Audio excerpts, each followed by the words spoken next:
Conhecimentos técnicos herdados dos sobreviventes ao dilúvio, que foram utilizados no estrito e fechado círculo de uma organização secreta de sacerdotes cientistas.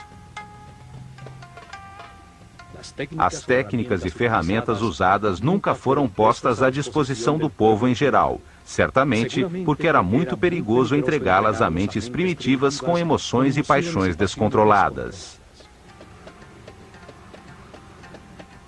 Ou então, porque a única maneira de usá-las era estando em perfeita harmonia com o universo, por sua característica sônica ou psíquica, e não mecânica como as desenvolvidas pelo homem atual. O templo tem uma forma retangular com uma plataforma rodeada de água, elevada no centro, a que se chegava por escadarias dos dois lados, dificilmente visíveis atualmente por causa da água.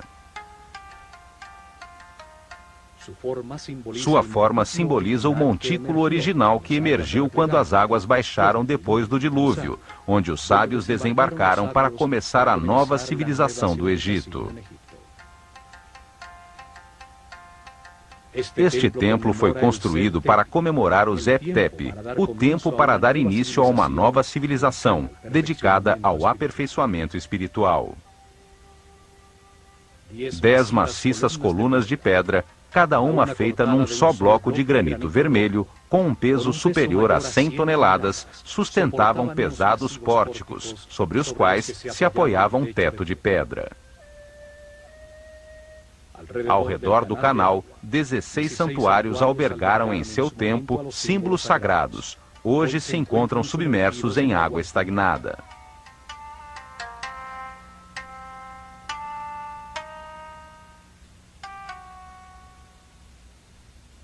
No canto superior de um desses imensos pilares, encontram-se lado a lado 2 estranhos círculos com figuras geométricas em seu interior, tocando-se nas beiradas. O granito parece queimado com finas linhas circulares.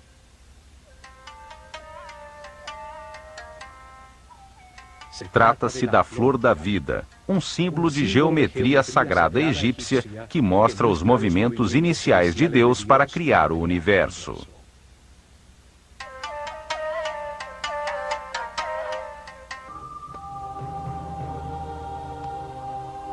A flor da vida é um símbolo esotérico egípcio que descreve a geometria sagrada que deu lugar ao universo e que determina os processos naturais, como a mitose ou o movimento dos sóis e dos planetas.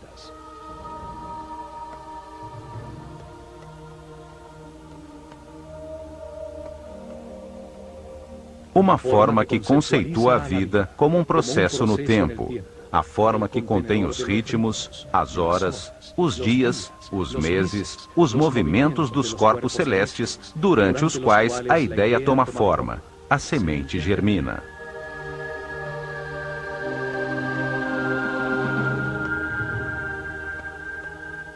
A flor da vida representa o momento em que Deus ativa a sua vontade, quando desperta a sua consciência para animar o universo, quando abandona o estado de repouso, de não ego, de não ser, de vazio e de escuridão.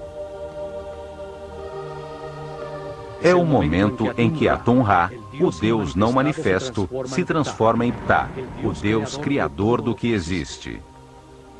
O Fiat Lux, o momento em que nasce a flor da vida e tudo inicia a sua primeira volta. Para os egípcios, os movimentos de Deus começam num ponto conceitual, o olho de Horus, de onde surge a flor da vida, cujo fruto é o universo, a criação.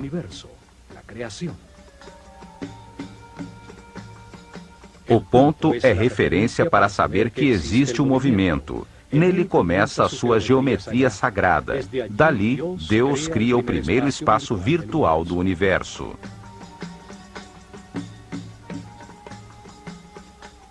Faz isso projetando-se para fora, como um ponto que avança repetindo-se, formando uma linha reta, a forma masculina.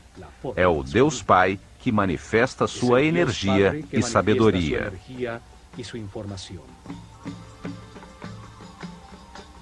Sua vontade ativa é transformada por Deus Mãe, a substância infinita, que gera em seu interior uma resposta, o Deus Filho, que regressa com a percepção de um plano virtual reconhecido. Assim, os egípcios entendem a Trindade como um processo simultâneo, equilátero, de dados enviados, recebidos e conscientizados. Por isso, o triângulo equilátero é a base do tetraedro, o primeiro sólido puro, forma primária, masculina de tudo que foi criado.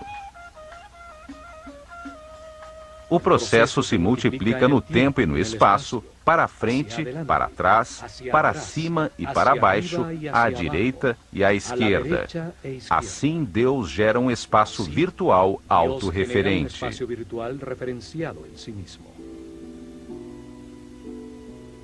Simultaneamente, ao girar esse volume percebido ao redor do ponto de partida, constrói-se o princípio feminino, a esfera. Um espaço passivo, sem tensões, com todos os seus pontos ligados ao centro, ao olho de Horus. A esfera é a placenta que contém tudo, a substância de todas as formas e volumes. É uma expressão de unidade, de totalidade e de integridade.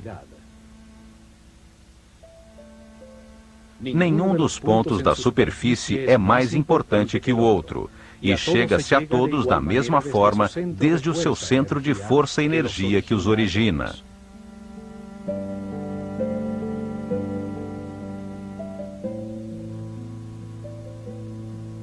Átomos, células, sementes, planetas e sóis, todos fazem eco a essa forma de unidade e potencialidade. A primeira esfera virtual contém os 5 modelos de poliedros regulares, sólidos com todos os seus lados e ângulos iguais, chamados de sólidos platônicos, em homenagem a Platão, que aprendeu a flor da vida com mestres egípcios.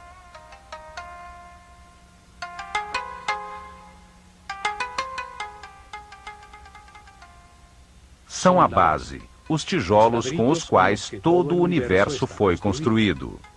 Simbolizavam os 5 elementos da natureza: o fogo, a terra, o ar, o espírito ou éter e a água.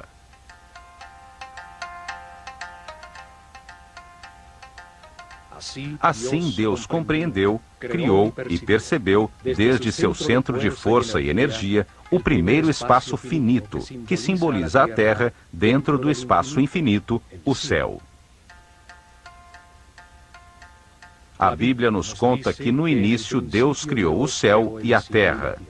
A terra era informe e vazia. As trevas cobriam a superfície do abismo, e o Espírito de Deus se movia entre as águas.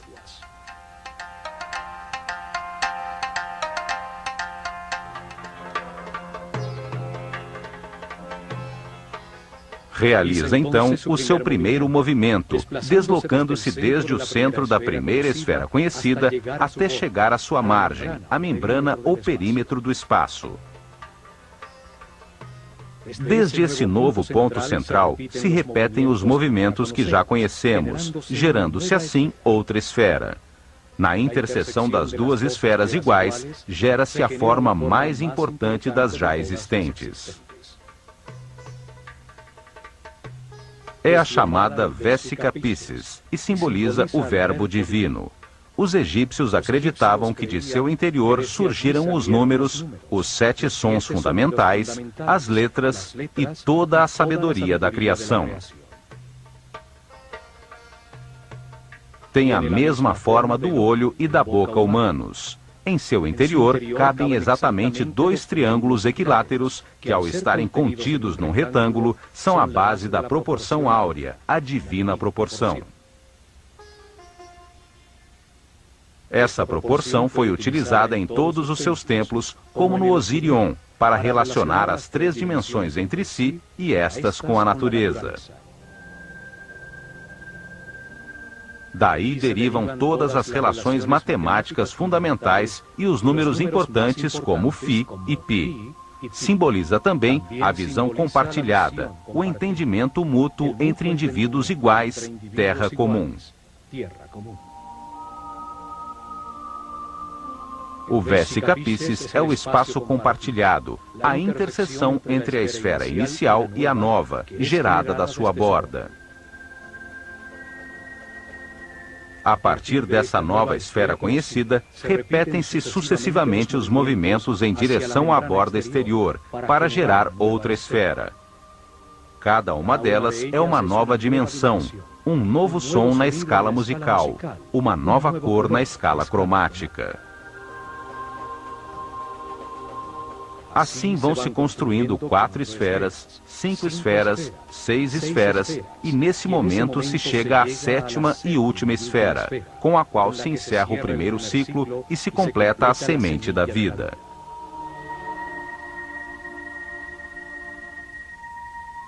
Sete esferas, 7 dias da criação, 7 notas musicais, 7 cores espectrais. O coração tem 7 capas de músculos, 7 chakras, 7 sistemas de glândulas endócrinas.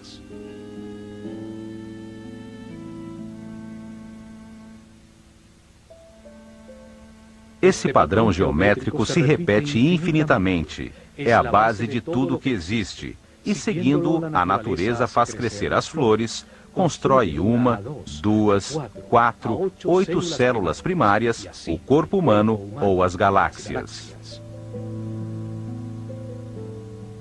Ao expandir-se como uma eterna espiral, vai gerando novas esferas, e na terceira volta, completam-se as 19 esferas que formam a flor da vida. Este padrão geométrico toma a forma de uma flor e é ao mesmo tempo um processo eterno. Contém as harmonias musicais, as escalas de luz, os padrões de crescimento dos tecidos vivos.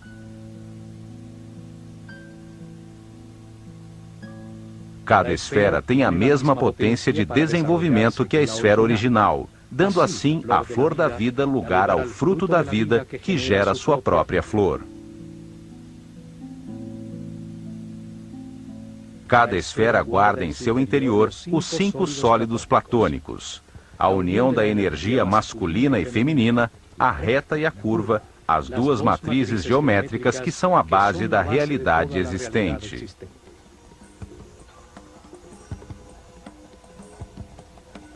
Os sólidos platônicos equiangulares e equiláteros conectam os centros de todas as esferas. Assim aparece o tetraedro, o cubo, o octaedro, o icosaedro e o dodecaedro.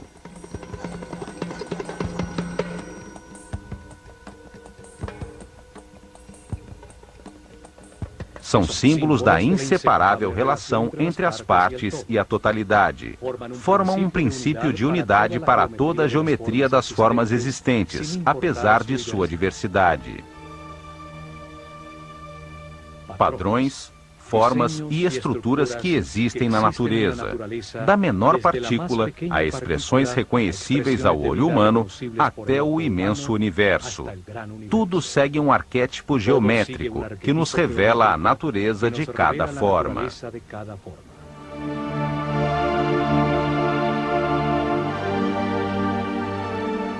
A flor da vida revela que tudo está conectado, é inseparável e único. Nos lembra a nossa relação com a totalidade e nos permite compreender as bases sagradas de toda a criação.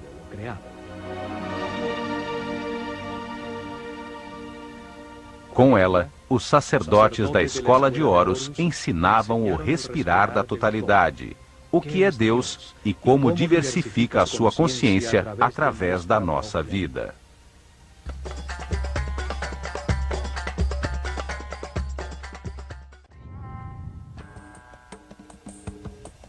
Complexo de Saqqara. Saqqara é a primeira manifestação do avançado conhecimento dos sacerdotes da escola de mistérios Olho de Horus, cujas ruínas existem até hoje.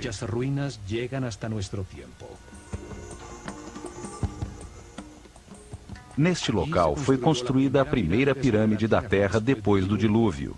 Também foram usados pela primeira vez blocos modulares de pedra para a construção de um edifício.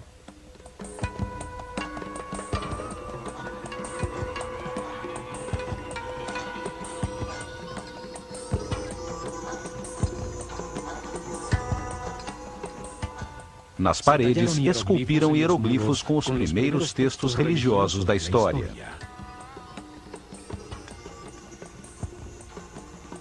Neste local foi construído um enorme complexo subterrâneo de 12 pavimentos, com câmaras e galerias decoradas com os primeiros azulejos de cerâmica criados pelo homem. Nessas câmaras subterrâneas, encontrou-se mais de 40 mil urnas, tigelas e vasos de alabastro. Qual era a utilidade de tudo isto? Por que construir com tanto esforço túneis, câmaras e salões 30 metros abaixo do solo? Como iluminaram estes espaços para fazerem o complexo desenho cerâmico nos muros?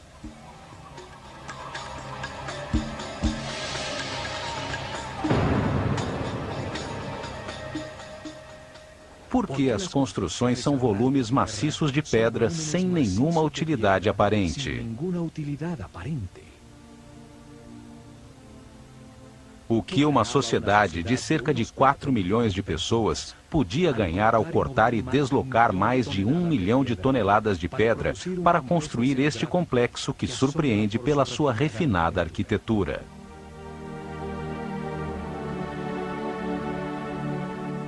Qual o objetivo de um trabalho tão elaborado de esculturas em pedra, colunas, baixos relevos e detalhes arquitetônicos refinados num edifício que não tinha nada em seu interior?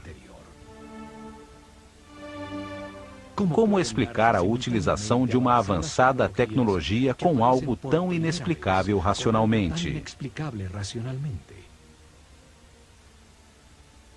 Saqqara é um dos maiores mistérios do Egito. Sua história nos revela as mais incríveis respostas. A começar pelo fabuloso personagem que a desenhou e dirigiu sua construção. O arquiteto Imhotep, cujo nome significa o sábio que vem em paz, sumo sacerdote da escola de mistérios Olho de Horus, tem um lugar de destaque na história da humanidade. Ele foi primeiro-ministro, vizir e chanceler do faraó Djoser, que reinou na terceira dinastia em torno do ano 2800 a.C.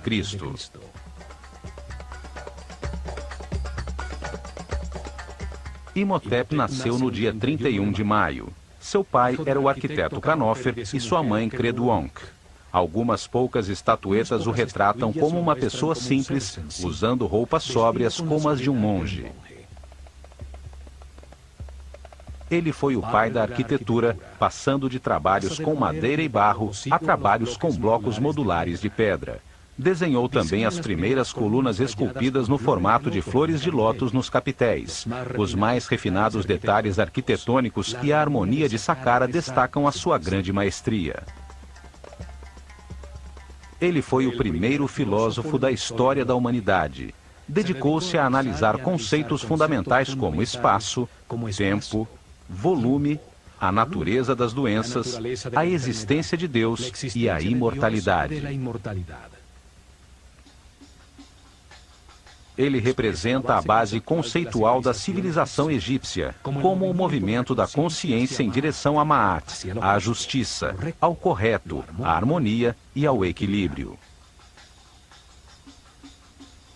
Segundo Platão, a história sobre Atlântida que foi contada a Solon pelos sacerdotes egípcios é da época de Imhotep. Astrólogo e astrônomo, ele criou o primeiro registro sistemático da abóbada celeste. Deixou-nos os primeiros mapas das constelações. Demonstrou o seu conhecimento dos equinócios ao usar as mudanças de era para determinar as etapas da revelação no desenvolvimento espiritual da civilização egípcia. Mas foram as qualidades de Imhotep como médico que o converteram em um semideus. Apenas 50 anos após a sua morte, o faraó Miquerinos lhe dedicou um templo que se tornou um lugar de peregrinações e de curas milagrosas. Os gregos que estudaram no Egito e que mudaram os nomes de todo mundo o chamaram de Asclépios ou Esculápio para marcar os seus feitos como médico.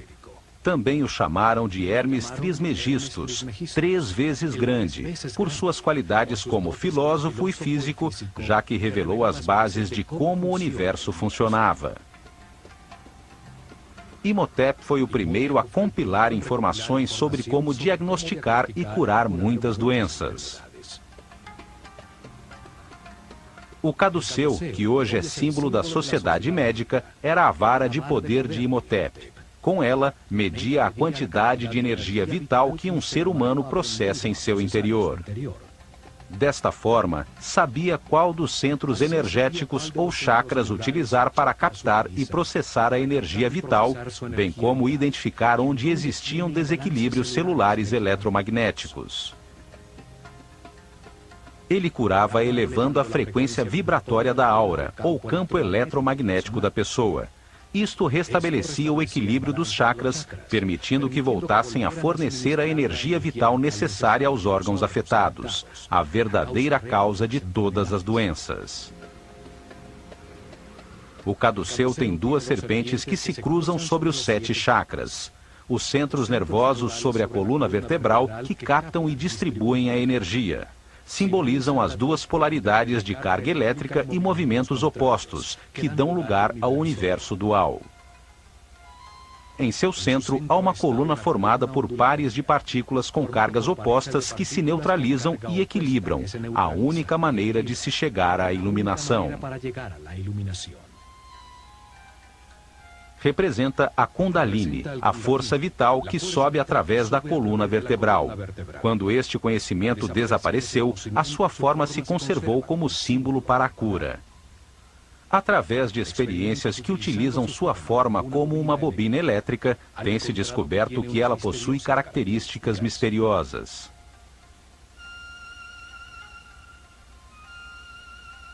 Quando se aplica uma corrente elétrica, não se detecta nenhum campo de força, embora os seus efeitos sejam comprovados, pois é gerada uma ressonância em todas as frequências e longitudes de ondas.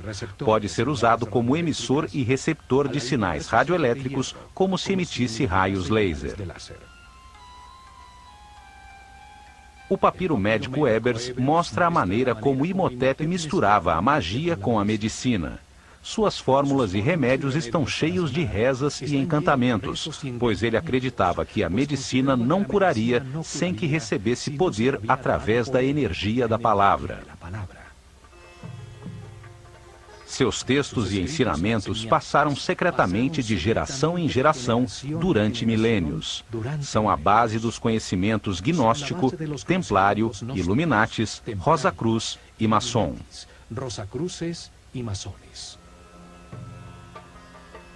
Os gregos os chamavam de princípios herméticos. Imhotep deixou para a posteridade vários papiros e textos. Um deles, o Kybalion, fala dos 7 princípios fundamentais do universo.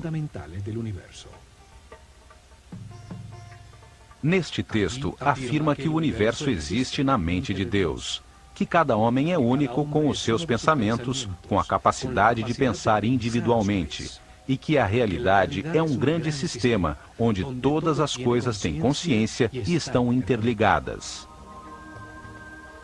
Imhotep foi um mestre do conhecimento.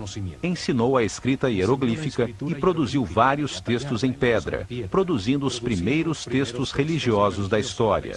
Por isto, é associado com Thoth, o éter ou princípio divino, simbolizado através de um corpo humano com cabeça de íbis, que representa o Verbo divino, o Criador da palavra.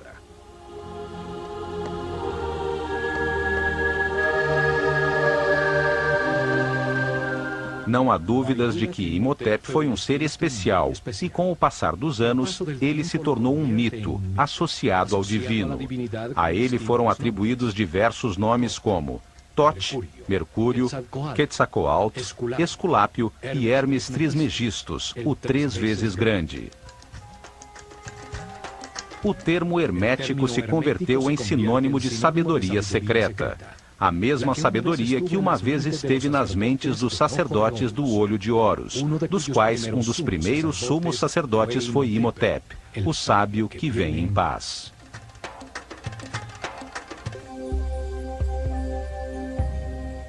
Foi Imhotep quem decidiu onde se construiria Saqqara para suas misteriosas finalidades. Está situada na área entre 31 e 32 graus de longitude leste e 29 e 32 graus latitude norte, a única área no Egito na qual se construiriam pirâmides nos 400 anos seguintes.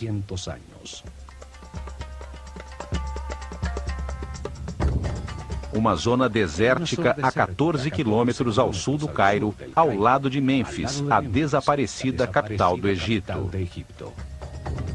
Em Meidum, Hawara e Elahum estão as que ficam mais ao sul, e em Abu Hawash, a pirâmide que está mais ao norte. Foram construídas sobre uma plataforma de pedra que vai até Giza, 50 metros acima do nível do rio. Assim, garantia que o nível das águas não inundasse os trabalhos subterrâneos que havia planejado. Em uma zona onde existem outras 8 pirâmides menores, construídas nas dinastias 4, 5 e 6. Saqqara fica exatamente sobre um dos nódulos principais da rede eletromagnética do planeta, onde melhor se pode utilizar a força de sua energia telúrica para fazer vibrar uma grande massa de pedra. Nesta área ocorrem os efeitos eletromagnéticos naturais mais poderosos do planeta. Aí está localizado um de seus chakras. Aí também passa a corrente telúrica, a carga terra negativa que leva sua energia vital. Este é um local de confluência maior das chamadas linhas-lei, perfeito para que um grande volume de pedra, com alto conteúdo de cristais de quartzo, ao vibrar, produza energia estática negativa devido à fricção de suas moléculas. A atmosfera está carregada com 500 volts de corrente positiva por metro quadrado, 5 vezes o normal. É um ponto de poder no planeta, que aumenta os efeitos energéticos da pirâmide que Imhotep construiu. Esta localização de Saqqara era fundamental para poder utilizar a pirâmide como um condensador elétrico que captava, como uma antena, a energia positiva da atmosfera nos cristais de quartzo das louças de granito que uma vez cobriram sua parte exterior.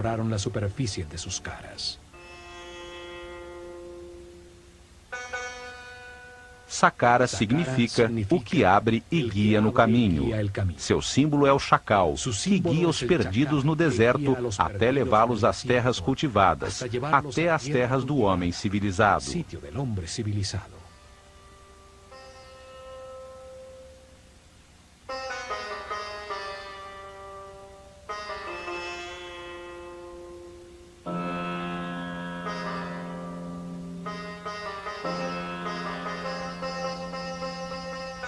Ao longe, a primeira que se via era a pirâmide branca, rodeada por uma grande muralha, a primeira construída em blocos de granito cortado em sofisticados baixos relevos e umbrais. Uma obra muito mais complicada que a própria pirâmide. 130 mil toneladas de granito formavam um muro de pedra alto e especial que rodeava os 15 hectares do complexo, protegendo-o do caos exterior e atribuindo-lhe uma forma retangular, ajustada exatamente na direção cardial norte-sul, paralela ao curso do Nilo.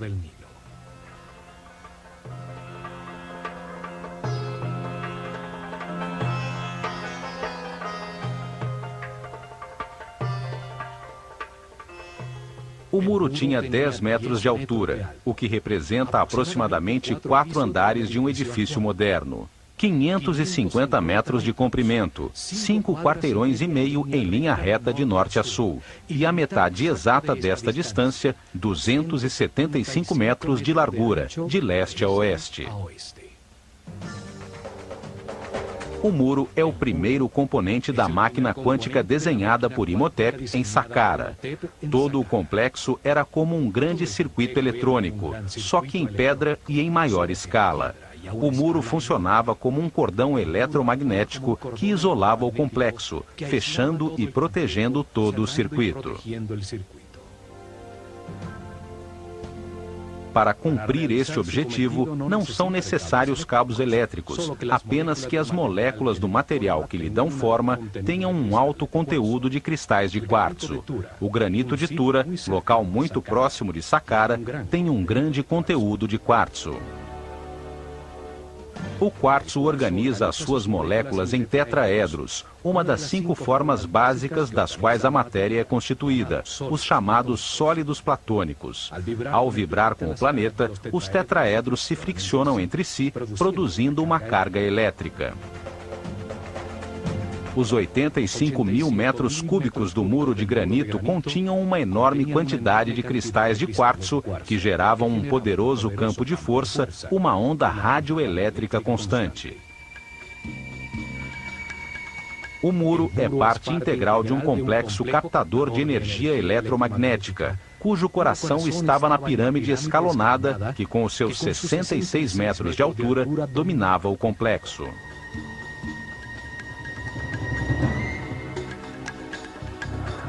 A forma do muro era surpreendente. Entrava e saía de forma regular, gerando pórticos em intervalos constantes. Baixos relevos verticais marcavam os pórticos, que embelezavam e regularizavam o conjunto, produzindo uma sensação de harmonia com um estilo arquitetônico quase ultramoderno.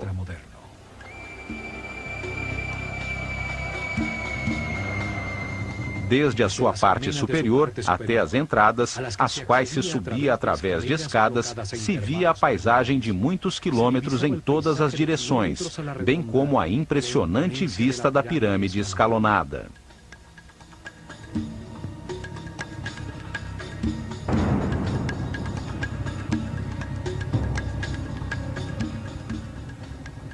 Não só foi a primeira construção monumental construída em pedra talhada pelo homem, mas tem uma série de detalhes arquitetônicos que indicam uma maestria e um conhecimento que nunca foram superados em todo o desenvolvimento posterior àquela civilização. 15 pórticos iguais escondiam o único que tinha uma porta verdadeira, localizado em uma esquina a sudeste do enorme retângulo. Constituía-se de um estreito corredor de acesso que só permitia a entrada de um visitante por vez.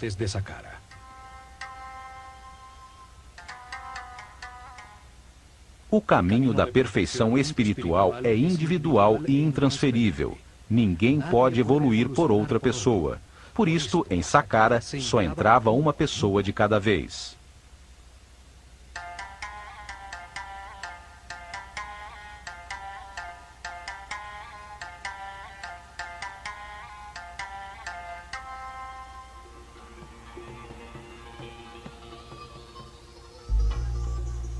Um muro tão alto, com 14 portões falsos e apenas um verdadeiro, numa entrada tão estreita que parecia haver sido construído com propósitos de defesa. No entanto, Saqqara nunca teve uma porta em sua única entrada. A tecnologia aplicada restringia o acesso aos seres com mentes primárias, os que tinham um campo elétrico pessoal carregado negativamente. Desde o comprido corredor, logo abaixo do muro e ao longo de toda a galeria das 48 colunas, existia um campo de força poderoso que ampliava os sentimentos do visitante. Se existisse ódio, medo ou insegurança em seus corações, sua própria angústia ampliada impedia que penetrassem no complexo.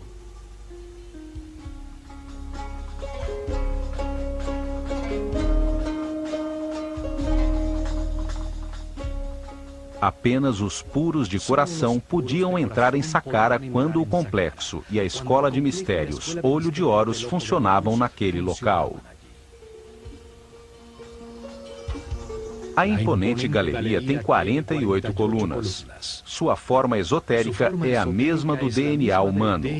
20 pares de colunas estreitamente unidas a seus muros, dispostas no sentido em que caminha o Sol sobre o feixe de avanço da energia, a espiral da molécula.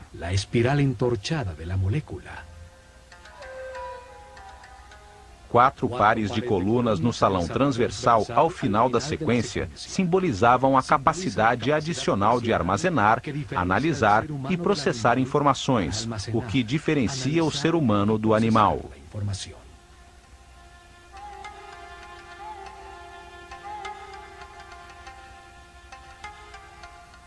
As colunas totalmente modulares e com 7 metros de altura estavam dispostas seguindo uma série de princípios arquitetônicos que se repetiriam milhares de anos depois no Partenon. Cada coluna tinha a forma de um papiro. O cilindro tinha uma ligeira convexidade e se estreitava em sua parte superior, acentuando a verticalidade para enganar a visão. Sem esse truque, se veriam curvas sob um ângulo distante. O restaurador de Saqqara, Jean-Philippe Loé, também descobriu que na profundidade da galeria, as colunas mais distantes estavam ligeiramente distanciadas entre si, aumentando a perspectiva e produzindo a sensação de que a galeria era maior.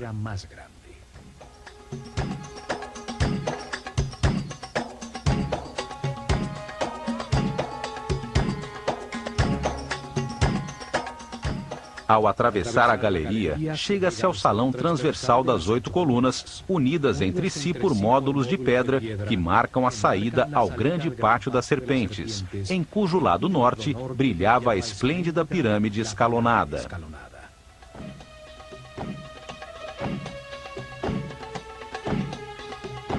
O pátio estava originalmente delimitado por altos muros com intrincados baixos relevos. Formava nichos com uma forma que simboliza uma porta e que, posteriormente, apareceria nos muros de todas as tumbas egípcias.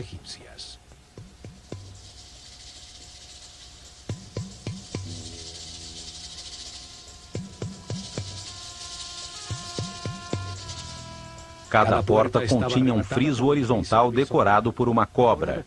A serpente sagrada simbolizava a dualidade, devido à sua língua bifurcada e aos seus órgãos sexuais duplicados. A serpente simbolizava também a determinação para alterar a existência, para começar uma viagem evolutiva independente e tomar as suas próprias decisões. Era a fonte da origem do movimento.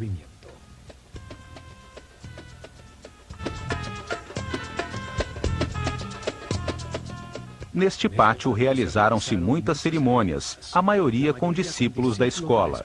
Ao menos uma vez por ano, o faraó vinha a este local para ser coroado novamente pelo sumo sacerdote da escola Olho de Horus, com uma coroa branca e vermelha que simbolizava o seu poder sobre todo o Egito. Quando o reinado do faraó completava 30 anos, realizavam uma cerimônia de renovação, chamada El-Heb-Sed. Nesta cerimônia, o faraó, adornado somente com as insígnias de seu poder, corria ao redor do pátio das serpentes, simbolizando o seu rejuvenescimento e demonstrando sua força para governar o plano físico. O muro na parte sul do pátio formava a fachada da chamada Tumba Sul, uma capela falsa, feita de pedra maciça, cuja verdadeira função era dissimular um dos acessos ao complexo subterrâneo. A capela tem um pequeno espaço em seu interior, onde havia um poço vertical que permitia chegar ao sistema subterrâneo, longe do acesso que chega à pirâmide. Nessa profunda escavação, descobriu-se a escada original de acesso ao mundo subterrâneo. Os dois poços verticais de acesso, o da pirâmide e o da Capela Sul, foram encontrados selados com tampas circulares de granito que pesavam mais de 10 toneladas. A capela na superfície era só uma fachada falsa para este acesso. A verdadeira vida de Saqqara estava abaixo da terra. Deste acesso na tumba sul, se chega às câmaras e galerias subterrâneas, e há um túnel que termina exatamente abaixo da galeria de acesso.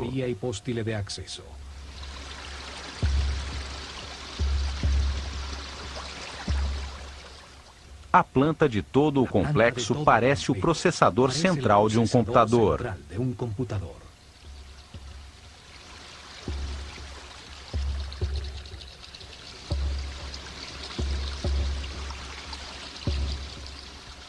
Saqqara foi a primeira experiência com a forma piramidal para aplicar e aperfeiçoar uma tecnologia quântica, cujo objetivo era acelerar o aperfeiçoamento espiritual dos discípulos da Escola de Mistérios do Olho de Horus.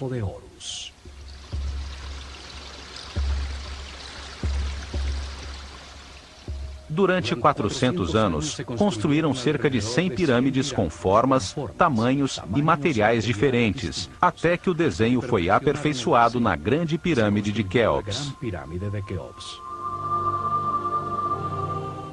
Estes conhecimentos foram herdados da civilização Atlante.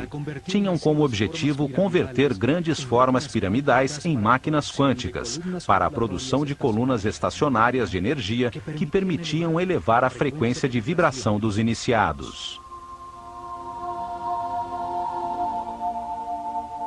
Isso aumentava a energia vital, ampliava o poder mental e despertava novos sentidos, como a telepatia, bem como a sensibilidade para perceber a aura de outras pessoas. Permitia que a consciência se posicionasse acima do tempo e percebesse a cadeia de reencarnações já vividas.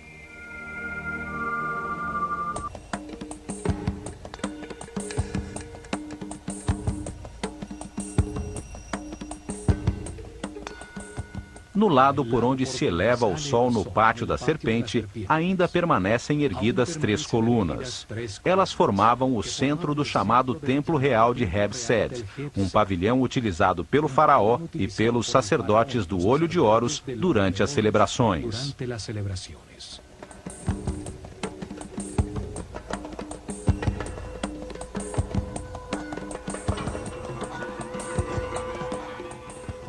A partir deste pavilhão, seguindo um muro curvo, chegava-se ao pátio retangular de Heb-Sed, paralelo ao pátio central do complexo.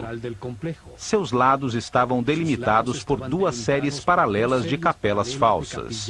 É, sem dúvida, uma fachada elaborada sobre um bloco de pedra maciça. Cada série tinha 13 estranhas e misteriosas capelas de pedra maciça. Seus muros não produziam nenhum espaço útil em seu interior. Eram apenas uma fachada bem elaborada, com refinados detalhes arquitetônicos. Sua forma disfarçava o verdadeiro propósito de todo o complexo. A intrincada rede de câmaras, túneis e galerias subterrâneas, desenhadas como um enorme circuito eletrônico, produziam um vórtice eletromagnético. Na frente de cada capela falsa, através de uma estreita e tortuosa passagem, chegava-se a um pequeno santuário exterior, onde estariam as representações simbólicas das forças tutelares do Egito, os protetores divinos.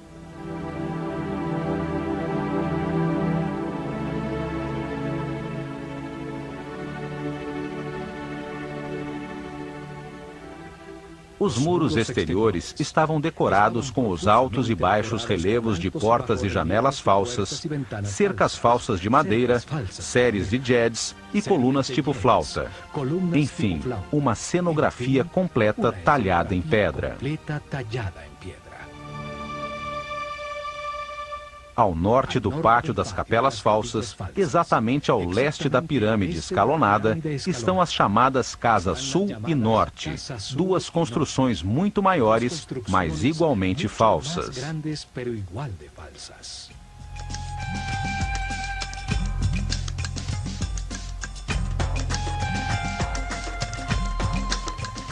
A fachada da Casa Sul tem colunas cilíndricas com capitéis em forma de flor de lótus, símbolo do Alto Egito. Em uma das paredes de um estreito corredor está a pichação mais antiga do mundo, hierática e com comentários que fazem referência ao faraó Djoser. Foi feita por visitantes durante a 18ª dinastia. A fachada da Casa Norte tem colunas com papiros, o símbolo do Baixo Egito, o delta ao norte do país. Neste local, durante a cerimônia do Hebsed, o rei recebia a coroa vermelha, que simbolizava sua autoridade sobre este território.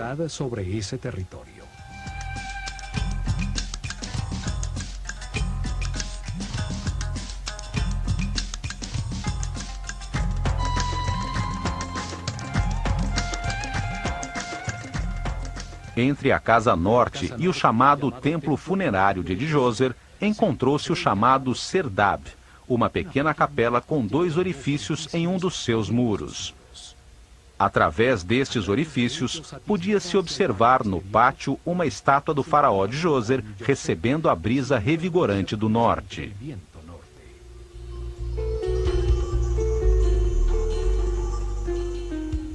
Esta figura impressionante, cujos olhos incrustados de cristal se perderam, é a primeira imagem tridimensional de tamanho natural de um monarca egípcio que se mantém até os dias de hoje.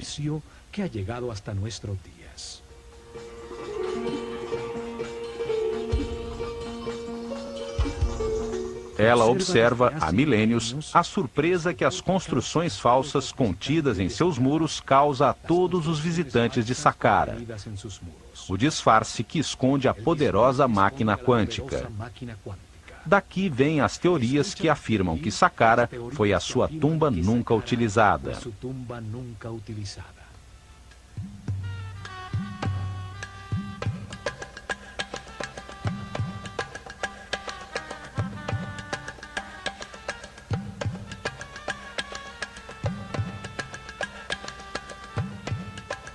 Ao seu lado se encontram as ruínas do templo anexo à pirâmide, com seu único acesso no lado leste. Através de intrincados labirintos de estreitos corredores, conduzia a 2 pátios abertos, um dos quais escondia a verdadeira entrada de Saqqara nas profundezas da terra.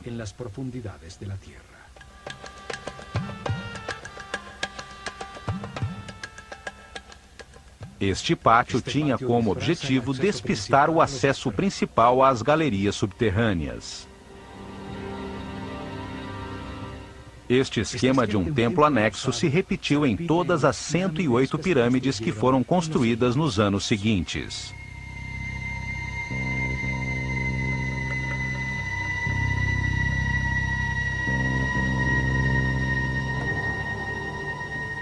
Saqqara foi abandonada com a chegada da Era de Ram em torno do ano 2320 a.C., quando a pirâmide de Quéops foi construída.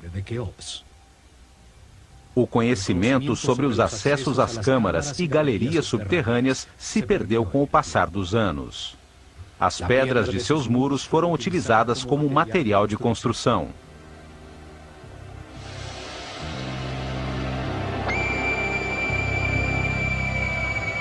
Muitos nobres de períodos posteriores construíram suas tumbas neste lugar sagrado. Hoje, acredita-se que foi um cemitério e que o complexo original é a tumba do faraó Djoser. Durante a 26ª dinastia, em plena decadência da civilização egípcia, ninguém sabia que o templo anexo escondia a entrada à câmara principal. Por ordem do faraó, foi cavado um amplo túnel do lado sul, embaixo da pirâmide, pois se acreditava que ali estava a entrada.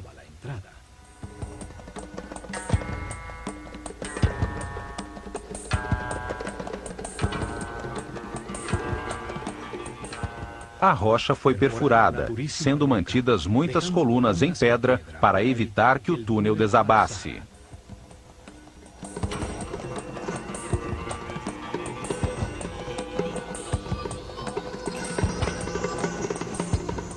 Até que chegaram à Câmara Central, um espaço vazio de 12 andares de profundidade, um poço vertical com a forma de um obelisco virtual, bem no coração da pirâmide.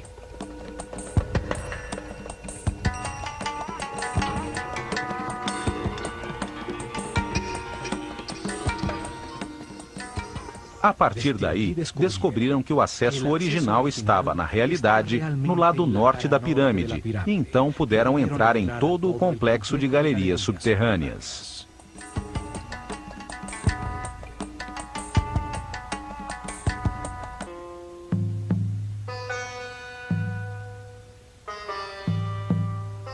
A construção de Saqqara foi feita em 3 etapas, planejadas desde o início por Imhotep.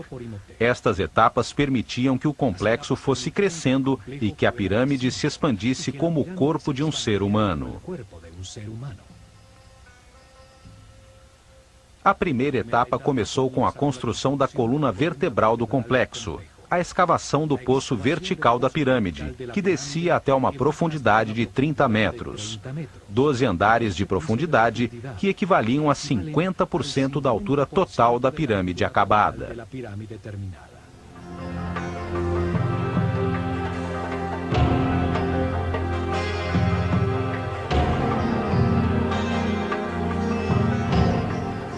Nesta profundidade foram cavados centenas de metros de túneis, bem como uma série de câmaras e galerias, parte fundamental do sistema.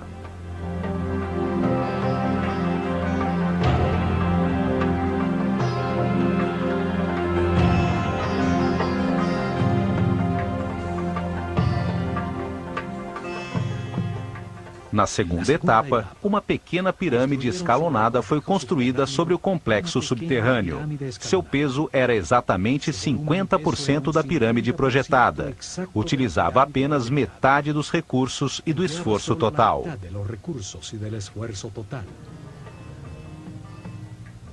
Além disso, podiam utilizar as instalações durante a construção. A carga elétrica gerada pela pirâmide pequena era utilizada para produzir ondas eletromagnéticas que facilitavam o deslocamento de todo o material necessário para a construção do complexo.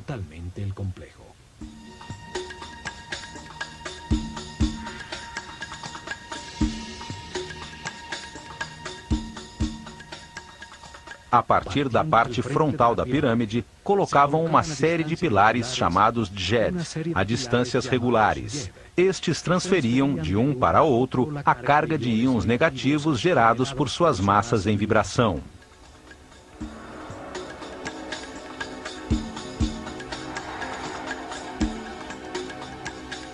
Cada pilar tinha 2 bobinas de arame de ouro enrolados sobre madeira, verticalmente dispostas. A primeira na parte inferior, a segunda na parte superior. O pilar era colocado sobre uma cavidade de fibra molhada em água salgada que produzia um excelente contato terra. Era necessário que um sacerdote de alto nível de consciência e vibração controlasse a energia da mente, de modo a permitir a transferência do fluxo de íons ao primeiro pilar na frente da pirâmide. A partir daí, a carga elétrica fluía de maneira regular de coluna em coluna.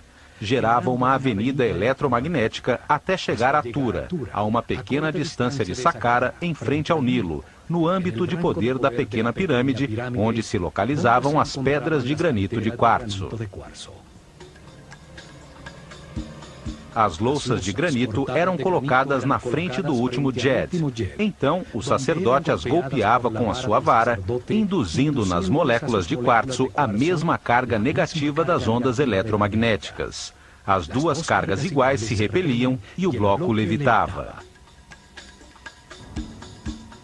Este é o mesmo princípio utilizado atualmente pelo trem-bala no Japão, que flutua sobre o poderoso campo eletromagnético dos trilhos, que possui a mesma polaridade do trem.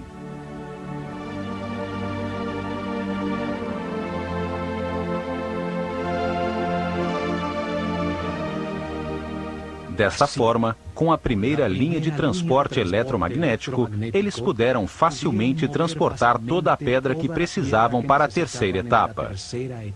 As 425 mil toneladas de pedra para ampliar a pirâmide e as 135 mil toneladas de granito para o muro externo.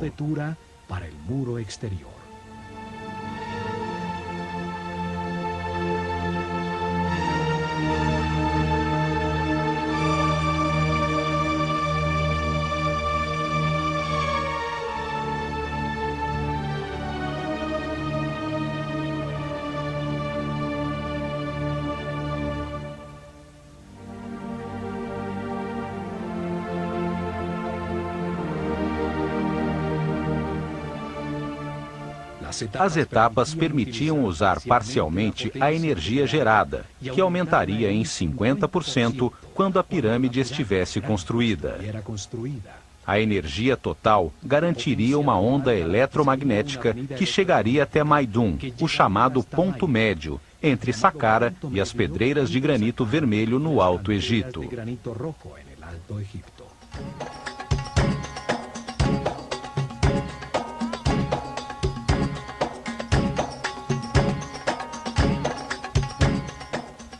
Esta tecnologia e conhecimento foram herdados dos Atlantes e se baseiam nos princípios da mecânica quântica que nossos cientistas apenas começam a entender.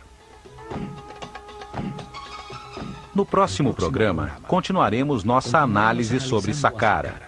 Entenderemos a distribuição física e o significado de todo o complexo subterrâneo que foi construído com o objetivo de dar forma a uma poderosa máquina quântica que acelerou a evolução dos iniciados.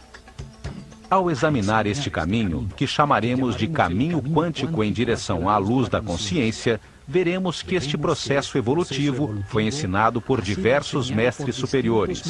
Um deles foi o Mestre Jesus. Fue el Maestro Jesús.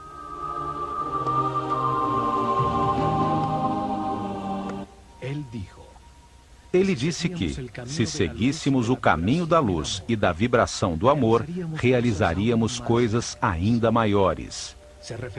Ele se referia à utilização das partículas subatômicas da luz, à força criativa que deu forma a este universo.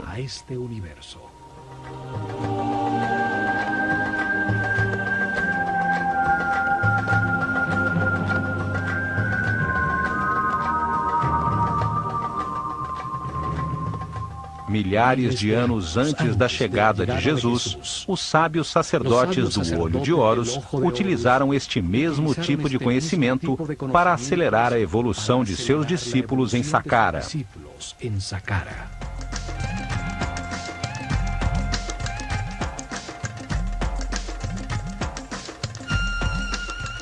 Construíram grandes formas piramidais, máquinas quânticas para a produção de colunas ondulatórias de energia, que usaram para elevar a frequência de vibração dos iniciados. Criaram um centro de comunicação com dimensões superiores que permitiram aos discípulos mais avançados verificar o caminho da luz. Receberam informações de seres mais evoluídos, de mestres superiores.